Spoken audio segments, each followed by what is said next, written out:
Allah akan turun memberikan ampunan, kemudian keberkahan akan diberikan. Dan salah satunya ikhwatul Islam adalah hadis Nabi sallallahu alaihi wasallam yang senantiasa kita anjurkan kaum muslimin untuk mendengarkannya. Man jaa masjidi hadza lam ya'tihi illa li khairin yata'allamuhu aw yu'allimuhu fa huwa bi manzilatil mujahidi fi sabilillah.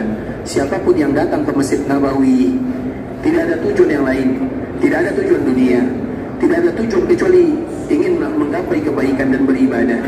Dan di antara salah satu ibadah yang paling mulia adalah belajar agama atau mengajarkan agama. Walau satu ayat, walau satu hadis.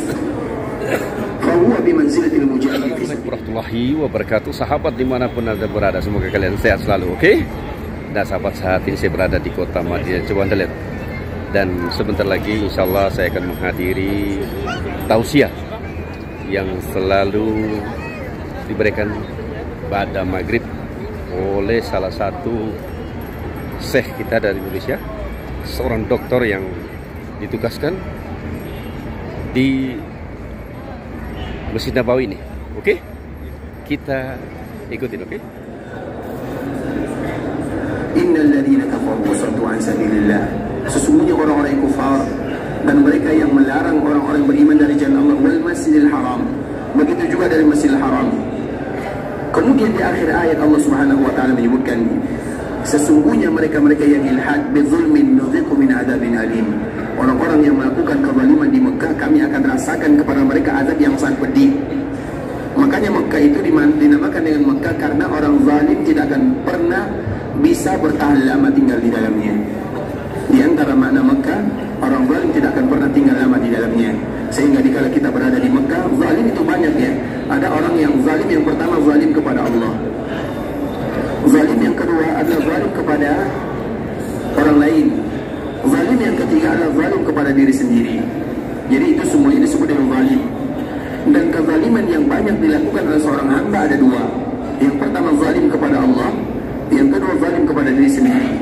Kalau zalim kepada orang lain kita tahu, tidak boleh mengganggu, tidak boleh ini, tidak boleh itu, kita tahu. Tapi jarang di antara kita yang tahu zalim kepada Allah dan zalim kepada dirinya.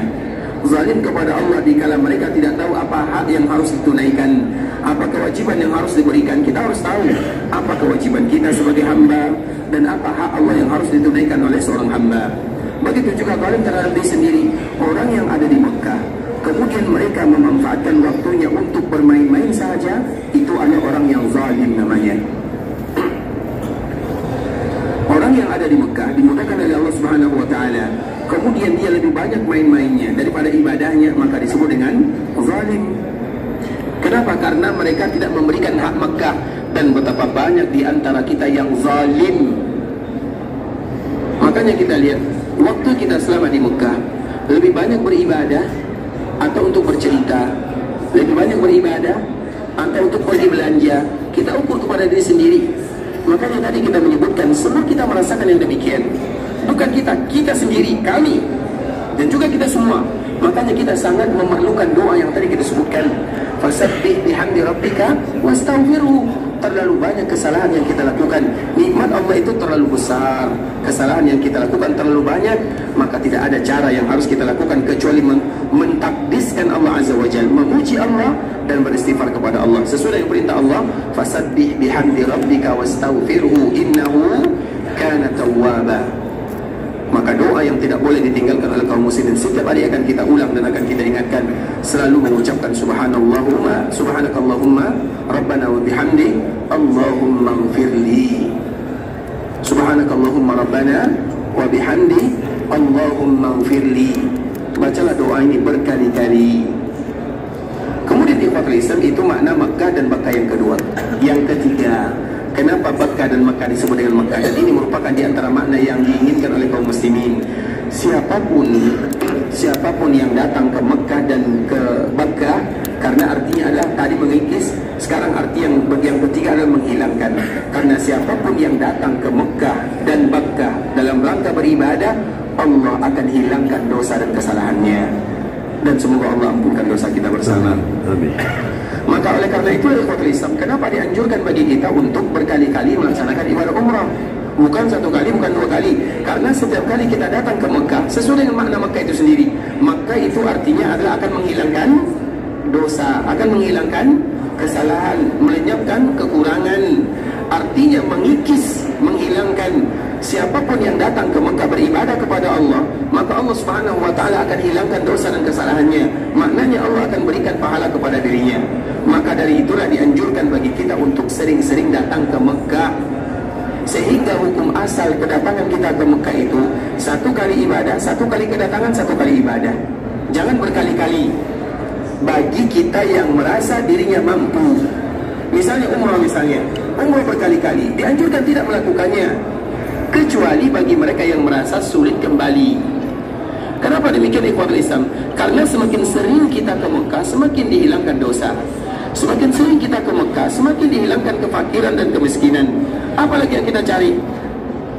Makanya dianjurkan bagi kita di dalam melaksanakan ibadah ini, terkhusus ibadah haji dan umrah, itu 1 kali perjalanan, 1 kali ibadah. Makanya ikhwatul Islam, kita lihat misalnya contoh Ibunda Aisyah. Ibunda Aisyah, dia pergi haji bersama Nabi SAW. Kemudian Nabi sampai di Mekah pada tanggal 4 Dzulhijjah. Nabi sampai di Mekah pada tanggal 4 Dzulhijjah. Kemudian tanggal 4 ini Nabi melaksanakan tawaf dan sa'i. Kemudian setelah tawaf dan sa'i, Nabi selesai. Nabi tidak bercukur. Dan bercukur itu bukan tahallul.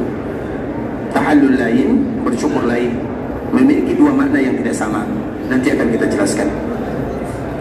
Nabi SAW tidak bercukur. Nabi tetap dalam keadaan ihram tanggal 5, tanggal 6, tanggal 7, tanggal 8 Nabi bertolak menuju Mina. Disebut dengan hari Tarwiyah. Kenapa dinamakan dengan hari Tarwiyah? Banyak maknanya. Yang pertama, ikhwatul Islam, itu adalah hari persiapan perbekalan. Karena memang dianjurkan hari ini kita berbekal, karena esoknya kita hari raya. Makanya hari raya orang melaksanakan ibadah haji kapan? Orang yang melaksanakan ibadah haji, apakah mereka ikut sholat hari raya tanggal 10 Dzulhijjah? Kenapa tidak? Berarti mereka tidak raya. Raya kita tanggal 9. Makanya kita ada khutbah, ada salat. Jadi raya jemaah haji, mereka tetap raya, tapi rayanya tanggal 9. Tanggal 10 itu haji akbar. Itulah yang dinamakan dengan Al-Hajjul Akbar. Jadi kemarin kita haji akbar atau tidak? Semua yang berhaji maka mereka akan mendapatkan haji. Karena haji akbar itu artinya hari ini adalah hari yang paling berat. Banyak amalan yang kita lakukan. Kemarin tanggal 9-nya hari apa? Hari Kamis atau hari Jumat? Kamis. Terlepas dari Kamis dan Jumatnya, ikhwatul Islam, terlepas dari Kamis dan Jumatnya, maka hari itu adalah hari raya. Sedangkan mereka yang tidak berhaji, rayanya ada tanggal 10. Jelas sampai di sini? Maka tanggal 8 Dzulhijjah, Nabi SAW sampai tanggal berapa tadi? Tanggal 4 Dzulhijjah. Dan tanggal 4 itu bertepatan dengan hari Ahad. Nabi, ya, kita berbicara tentang Nabi. Berarti Nabi melakukan tarbiyah di hari apa? Hari Kamis. Berarti tarbiyah Nabi hari Kamis. Nah, berarti Arafah Nabi hari Jumat. Kita kemarin hampir, ya, tapi nggak jadi. Baik, tidak terlepas daripada itu semua. Yang terpenting kita melaksanakan ibadah haji sesuai dengan hari Jumat, bertepatan dengan hari Jumat, itu diserahkan kepada Allah Azza wa Jalla, karena Allah yang mengatur hari, bukan kita. Kemudian ikhwatul Islam, tarbiyah itu disebut dengan tarbiyah karena yang pertama adalah hari persiapan. Yang kedua, tarbiyah. Ru'iyah itu arti ro'a. Ro'a itu diambil dari kata-kata ro'a, ikhwatul Islam, karena hari itu adalah hari di mana Nabi Ibrahim melihat mimpi untuk menyembelih anaknya yang diceritakan oleh Allah Azza wa Jalla di dalam Al-Quran surat As-Saffat. Maka disebut dengan tarwiyah. Rawaya. Rawaya itu juga diambil dari kata-kata melihat. Bisa jadi berbekal, minum, terkhusus minum. Dan makna yang kedua adalah melihat. Melihat ini ada 2. Yang pertama, Nabi Ibrahim melihat atau bermimpi menyembelih anaknya. Dan yang kedua, Nabi Ibrahim meminta kepada Allah untuk diperlihatkan manasik untuk dirinya. Maka ada salah satu doa ikhwatul Islam. Doa ini sebagian menyebutkan doa ini adalah doa agar kita diperlihatkan oleh Allah manasik, karena tidak mungkin kita berdoa kepada Allah untuk diperlihatkan kepada kita manasik kecuali kita berharap untuk melakukan manasik tersebut. kita bisa pahami, tidak mungkin kita berdoa kepada Allah untuk diperlihatkan kepada kita manasik atau dimudahkan bagi kita manasik, kecuali kita berharap agar kita mudah melakukan manasik itu sendiri, yaitu haji dan umrah. Maka sebagian mengatakan doa ini merupakan doa yang terindah. Apa doanya? Disebutkan oleh Allah dalam surah Al-Baqarah. Wa idh yarfa'u Ibrahimul qawa'ida minal baiti wa Ismailu rabbana taqabbal minna innaka antas samiul alim. Itu ayat 127. Doanya ada 128, nanti cari sendiri di rumah. Kita menyebutkan awal ayatnya 127, wa idh yarfa'u Ibrahimul qawa'ida minal. Sampai di sini pembahasan yang bisa kami jelaskan.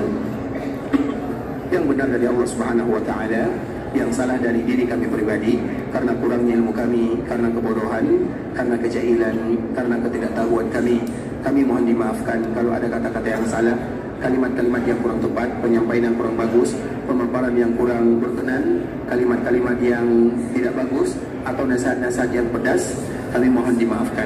Dan kita selalu memberikan motivasi kepada kaum muslimin, terkhusus bagi kita yang ada di kota Madinah, manfaatkanlah waktu sebanyak-banyak mungkin berada di dalam Masjid Nabawi.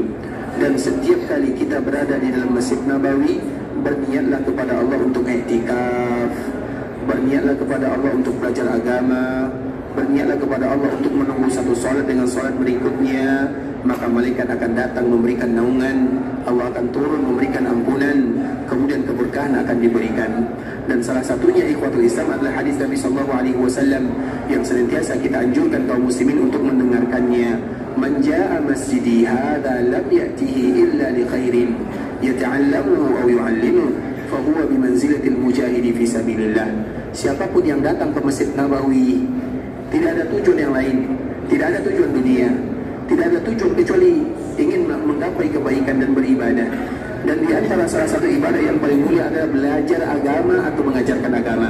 Walau satu ayat, walau satu hadis, fahuwa bimanzilatil mujahidi fi sabilillah. Maka pada saat dia belajar agama, memanfaatkan waktunya untuk beribadah kepada Allah, belajar agama Allah Azza wa Jalla, maka di saat itu statusnya sama dengan orang yang sedang berjihad di jalan Allah Azza wa Jalla. Dan semoga duduknya kita di sini, walau waktu kita singkat, walau banyak di antara kita yang penat, walau kita juga mengantuk, tapi kita berharap kepada Allah agar duduknya kita di sini status kita sama dengan orang yang sedang berjihad di jalan Allah Subhanahu wa taala. Kemudian Nabi melanjutkan hadis tersebut, wa man jaa li ghairi dzalika fa huwa bi manzilatir rajul yanzuru ila mata'i ghairi. Siapa yang datang ke Masjid Nabawi bukan dengan tujuan ini, maka dia seorang ibarat orang yang gigit jari. Karena siapapun yang datang ke Masjid Nabawi belajar agama, dia membawa warisan baginda Nabi sallallahu alaihi wasallam. Semoga Allah ampunkan dosa kita bersama, Allah ampunkan dosa orang tua kita, Allah panjangkan umur mereka kalau mereka masih hidup. Kalau ada di antara mereka yang sudah meninggal, semoga dilapangkan perkuburannya, dijadikan perkuburannya taman di antara taman-taman surga. Semoga Allah ampunkan dosa saudara-saudari kita, keluarga kita, masyarakat kita, dan seluruh kaum muslimin. Tidak ada di antara kita yang berdosa kecuali diampunkan oleh Allah. Tidak ada di antara kita yang berhutang kecuali dilunaskan. Tidak ada di antara kita yang mendapatkan masalah kecuali dibebaskan dari masalahnya. Semoga kita diterima semua amal ibadah yang kita lakukan, dikabulkan setiap doa yang kita minta, dijadikan haji kita adalah haji yang mabrur, wa sa'yun mashkur, wa dzambun maghfur.